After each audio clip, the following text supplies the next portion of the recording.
l'Indialistan est une micronation qui a été fondée en 1999, qui a proclamé sa souveraineté en 2000, en proclamant pour territoire la ligne d'horizon. Ce qui fait que nous sommes en exil permanent. Moi j'y suis venu par les drapeaux, j'ai toujours été passionné de ça et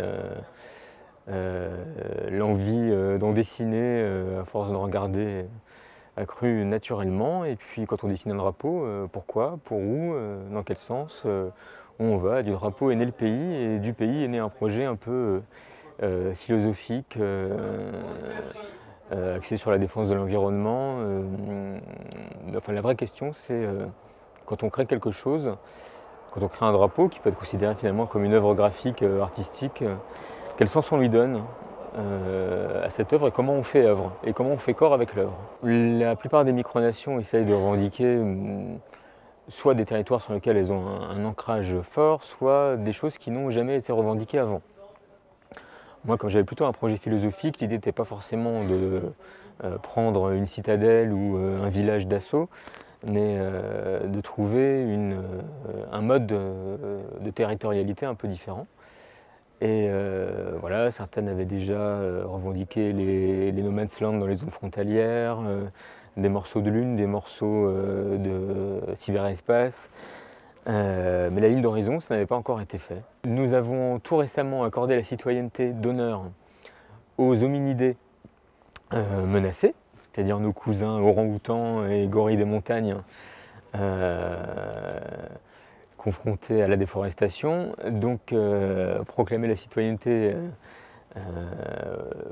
c'est bien, en faire quelque chose c'est mieux. Donc on va commencer à écrire aux entreprises et aux missions diplomatiques des États de résidence de nos lointains cousins pour les alerter sur la nécessaire protection de leur milieu. C'était un gros défi, hein, puisque l'Indialistan est une petite nation avec une trentaine de citoyens, tandis que la principauté d'Aigues-Mortes, qui avait organisé le sommet précédent, est déjà un peu plus importante et contre 400 personnes.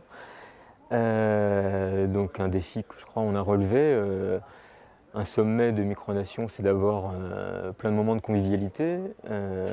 Et ça, sur Vincennes, on a trouvé ce qu'il fallait pour se combler. Puis aussi des temps de réflexion, de partage, d'interrogation sur le sens de l'engagement micronational. On a, je crois, plutôt atteint nos objectifs. On avait 12 nations présentes, c'est un record par rapport à la fois précédente.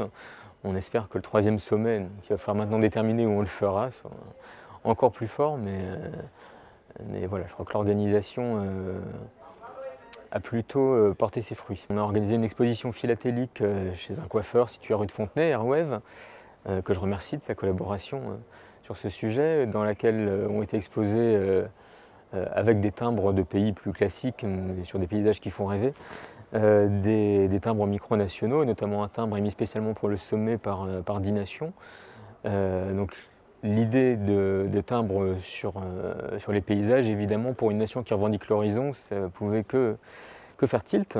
Donc voilà, il y avait quelques timbres indialistanais d'horizon également présents. Sur la journée du dimanche, on est parti sur quelque chose d'un peu plus léger et d'intégrer dans le paysage vincennois. Donc après avoir commencé en sous-sol le séminaire, on le finit en haut du donjon pour montrer qu'on a pu élever nos réflexions aussi bien que nous élèverons nos mollets jusqu'en haut des toits vincennois.